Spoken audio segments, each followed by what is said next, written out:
Hello, my name's Michael Conneely, and this video is all about your nodal return, connecting deep to your life purpose and destiny at the time when Ketu, the south node in the heavens, transits over your natal Ketu south node, and when Rahu, the north node in the heavens, transits over Rahu, north node in your birth chart. At this time, you need to bring into your understanding all your karmic factors. And this isn't just the nodes of the moon, by the way, it also includes Saturn, Lord of Karma, Chiron, your existential wound, Lilith, your buried shadow self. But this video and blog post is published to explain to you the sorts of experiences we will go through when the nodes of the moon in the heavens transit across the nodes of the moon in our birth chart. This is the time of our nodal return. What will you feel? How do you achieve the best from this experience? Your nodal return happens every 18.5 years, and it is a major, super important experience to undergo. And note that we often need time off to experience it and learn from it. Basically, it's so important to realise that Ketu, the south node of the moon, is the indicator of our past life scripts that have been carried over from past life into this life for us to experience and work with and understand further. We each of us come in to the position where Ketu's south node is in our birth chart. And basically, each one of us is flung across our chart, as it were, to the position where Rahu North Node is in our chart, always opposite Ketu.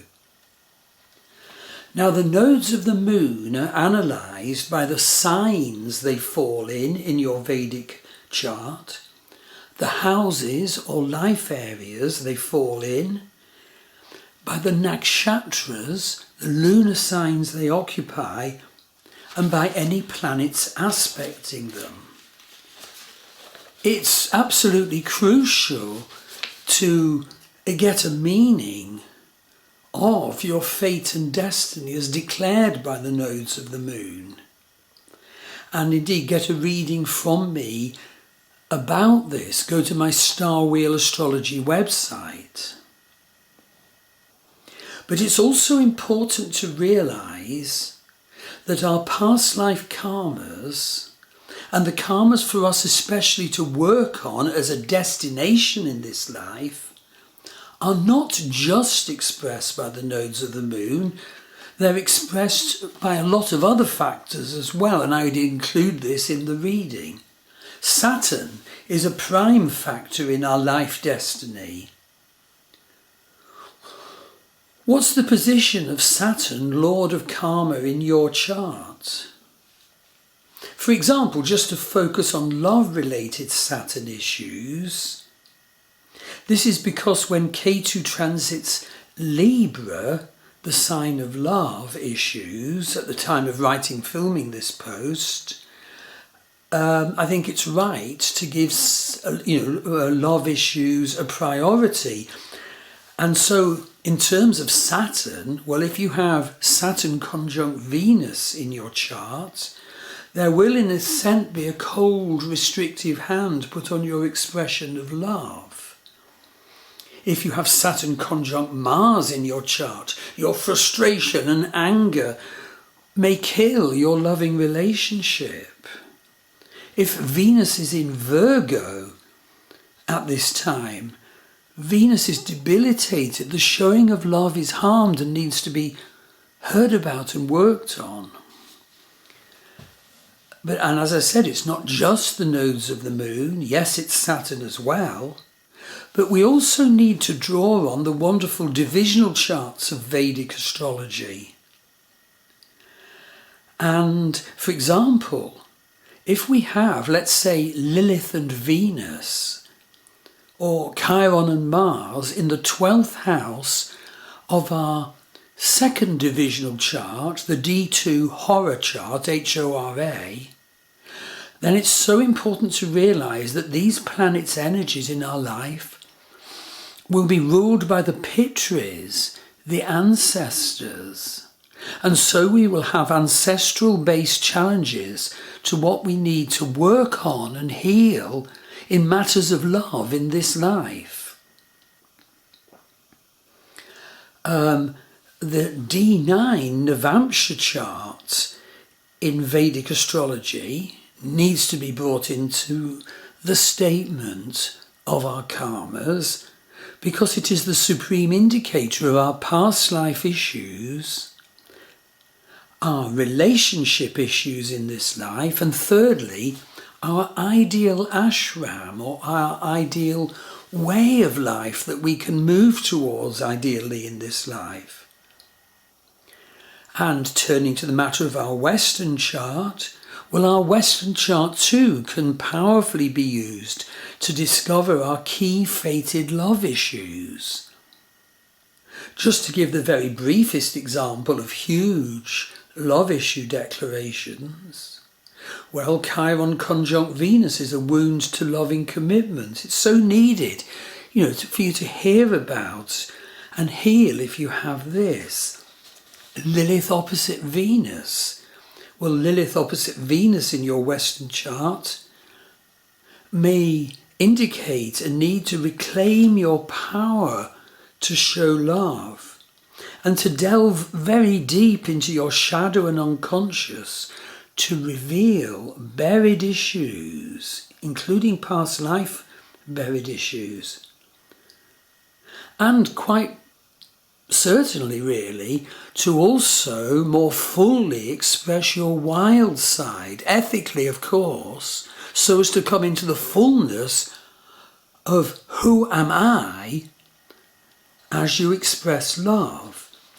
And indeed, Venus opposition Lilith could also do with non-acceptance of our body.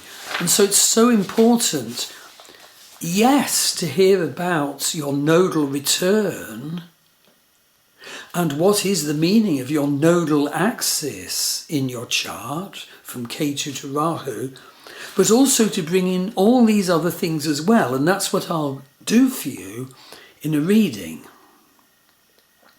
So having reviewed the scope of the material that is an expression of your karmas stemming from past life, especially Ketu the South Node, and the key karmic destiny position to fulfill and move towards in this life, as expressed by Rahu North Node, the big question is, what will I feel at the time I'm experiencing my nodal return?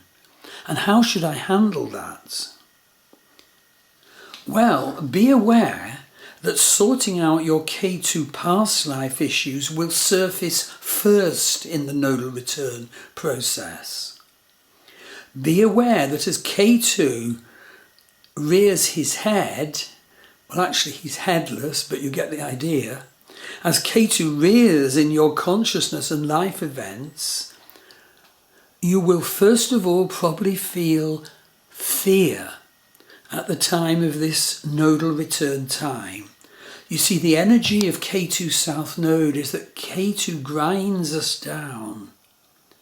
Ketu takes all from us if we resist his spiritual demand, his spiritual insight demand. Ketu is an eclipse point. Ketu is headless. So it's not going to be a rational thing. You have to delve into your unconscious and your shadow material.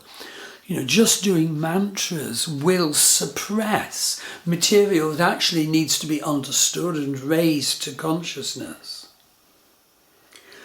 And so the point is, you have to investigate as deeply as you are called to in the process time your past life issues. This is absolutely a time to do positive work.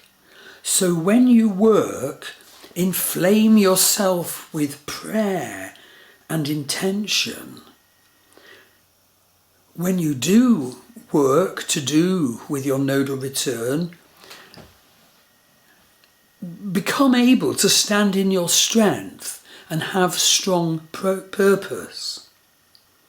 If you're waking up with fear most mornings at the time of your nodal return, and it so often happens, the risk is you'll attract a situation that will actually manifest that which you are fearing. You see, the point is, we humans most often exist just within our egoic sense of self. But you have to realise the ego has no deep awareness. The ego has no connection with the divine. The ego is cut off. The rational ego can be so limiting. We, each of us, have to also get into our unconscious. As we talk to our ego at the time of this Ketu transiting conjunct natal Ketu, the point is we need to also embrace what's in our subconscious, in our unconscious, in our shadow dimension of our personality. We must do this so as to have a sense of self that will be so very much enlarged from just the sort of very limited formulaic egoic sense of self. So at this time of Ketu return especially, we could feel forced. We must delve into our unconscious and our shadow dimensions. You see, there we will find all the negative things that we have stuffed down, away from our egoic awareness. But there also we will find our buried strengths and power that we weren't allowed to own by our parents, teachers, priests, etc. And there too, in our unconscious and our shadow, are our key archetypes that we were born to work with in this life. There too, in the unconscious, is our animus and our anima. The animus is our ideal sense of male. The anima is our ideal sense of female. And absolutely there too are our ancestral issues. We, all of us, carry huge ancestral issues which need to be brought to the light. And without failing to honour our ancestors, however awful they were, because they did the best with their difficult destiny, no doubt, we also need to heal their effects on us so we can become the fullness of us. And also our subconscious is actually a doorway of opening to the divine dimension. Work with the gods and goddesses perceived throughout human history can be so beneficial. From being in contact with our unconscious self, we can open to the transpersonal, to the God realm.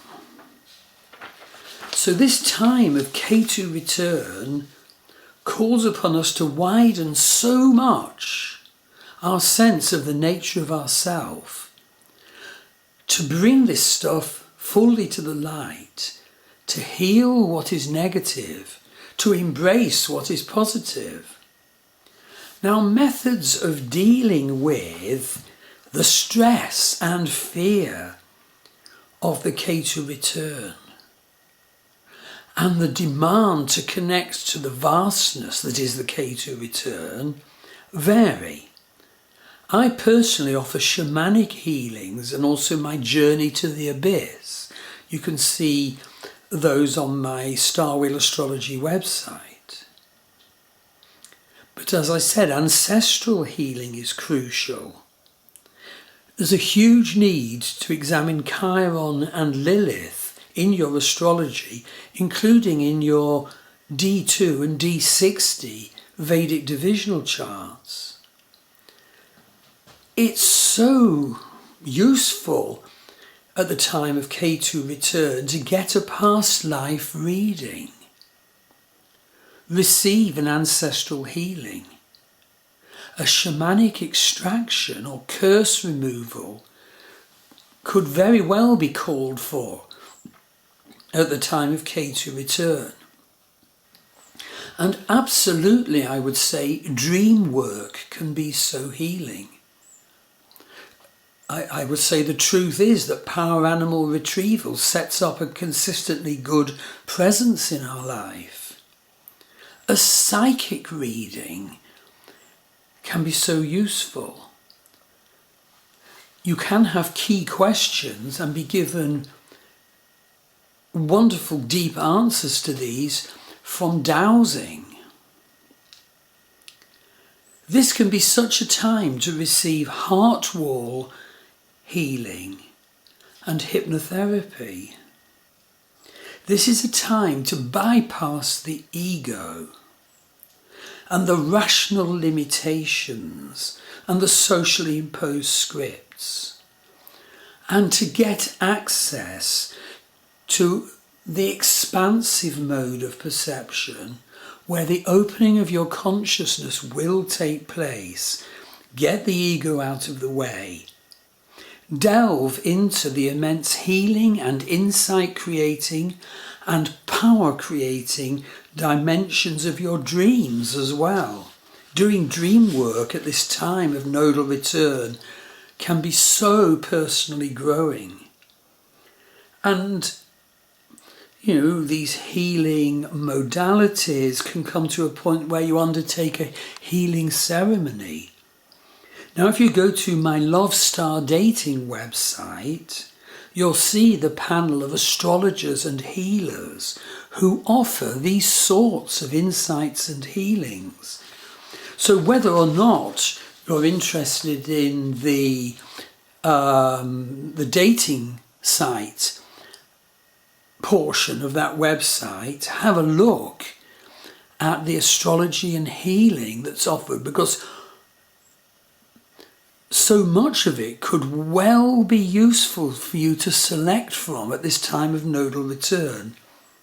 And the more you do this work, the more you'll be able to fully turn, yes, away from the Ketu past life portion of the nodal return and move into the destiny direction portion of the nodal return. Rahu, the north node, always opposite in Ketu in your birth chart. So if you do the Ketu related work that I defined first, you'll be able to grasp and manifest your Rahu, your incarnational life purpose, your destiny direction. Weights will have fallen from your shoulders. Your eyes will have been more opened. Your energies will have been freed. So do get a reading from me about this. Look out for my video and blog post on the nodes of the moon in Vedic Libra Aries Axis, where they are at the time of filming, and in the Virgo Pisces Axis, where the nodes change into on October the 30th, 2023. It's so important to fully understand the karma and destiny fulfillment meaning of your natal nodal axis and the other karmic factors which I pointed towards. So I really would urge that you take your time of nodal return really, really seriously, and great rewards will come. Thank you.